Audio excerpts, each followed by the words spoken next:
కాళేశ్వరం ఎత్తిపోతల పథకంలో భాగంగా నిర్మించిన మేడిగడ్డ బ్యారేజ్ కుంగుబాటుపై విజిలెన్స్ అండ్ ఎన్ఫోర్స్మెంట్ తన పూర్తి స్థాయి నివేదికను ప్రభుత్వానికి అందించింది. ఈ బ్యారేజ్ కుంగుబాటుకు కారణమైన ప్రాజెక్టు నిర్మాణంలో నిర్లక్ష్యంగా వ్యవహరించిన 17 మంది ఇరిగేషన్ అధికారులపై క్రిమినల్ చర్యలు చేపట్టాలని ప్రభుత్వానికి సూచించింది. ఎల్ఎన్టీ సంస్థపై సైతం క్రిమినల్ చర్యలు చేపట్టాలని ప్రభుత్వానికి సమర్పించిన నివేదికలో విజిలెన్స్ అండ్ ఎన్ఫోర్స్మెంట్ స్పష్టం చేసింది.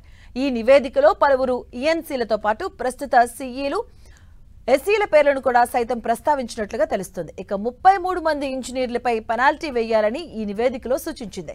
7 రిటైర్డ్ ఇంజనీర్లపై చర్యలు తీసుకోవాలని ప్రభుత్వానికి సిఫార్సు చేసింది. వీరంతా క్షేత్రస్థాయిలో పూర్తిగా నిర్లక్ష్యంగా వ్యవహరించారని తన నివేదికలో స్పష్టం చేసింది విజిలెన్స్.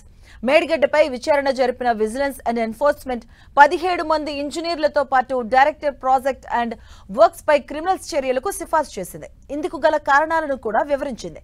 ఈ 17 మందిలో 9 మంది నివేదిక రాకముందే పదవీ విరమణ చేశారు. ఇక సర్వీసులో ఉన్న 8 మందిలో 3కి విజిలెన్స్ సిఫార్సులను పక్కన పెట్టి పదోన్నతులు కూడా ఇచ్చారు.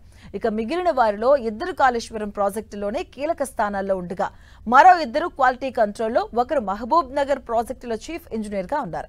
అలాగే నిర్మాణ సంస్థ ఎల్ఎన్టీ పిఈఎస్ పైన క్రిమినల్ చర్యలతో పాటు ఏడో బ్లాక్ అయ్యే వ్యయాన్ని వసూలు చేయాలని విజిలెన్స్ అండ్ ఎన్ఫోర్స్మెంట్ సిఫార్సు చేసింది. మరో 23 మంది ఇంజనీర్లపై శాఖాపరమైన చర్యలు తీసుకోవాలని సూచించింది.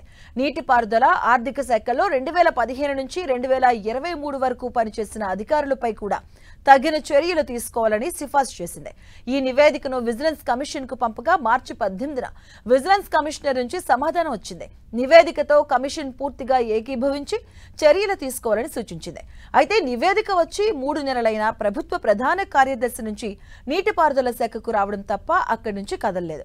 ఆదివారం రాత్రి మంత్రులతో సీఎం నిర్వహించిన ఇష్టాగోష్ఠిలో జరిగిన చర్చలతో రాత్రికి రాత్రే కదలిక ప్రారంభమైనట్లుగా సమాచారం. ఇక సోమవారం ఫైలును నీటిపారుదల శాఖ మంత్రికి పంపినట్లుగా తెలిసిందే.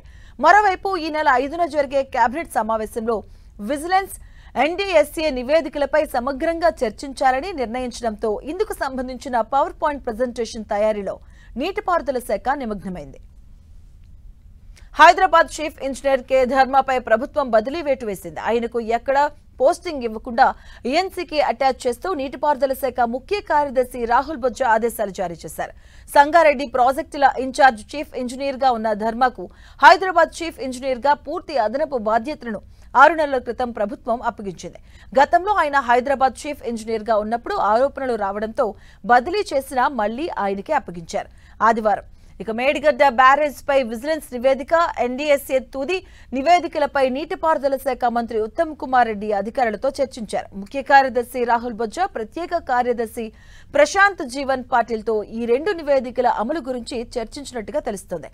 విజిలెన్స్ నివేదిక సిఫార్సులు, తదుపరి కార్యాచరణపై చర్చించి చర్యలు తీసుకోవాలని మంత్రి అధికారులను సూచించినట్టు సమాచారం. దీంతో పాటు ఉన్నత స్థాయి ఇంజనీర్ల స్థానాల్లోనూ కొన్ని మార్పులు చేయాలని నిర్ణయించినట్లు తెలుస్తోంది. ప్రస్తుతం ఈఎన్సీగా ఉన్న అనిల్ కుమార్ ను మార్చబోతున్నట్లుగా తెలిసింది.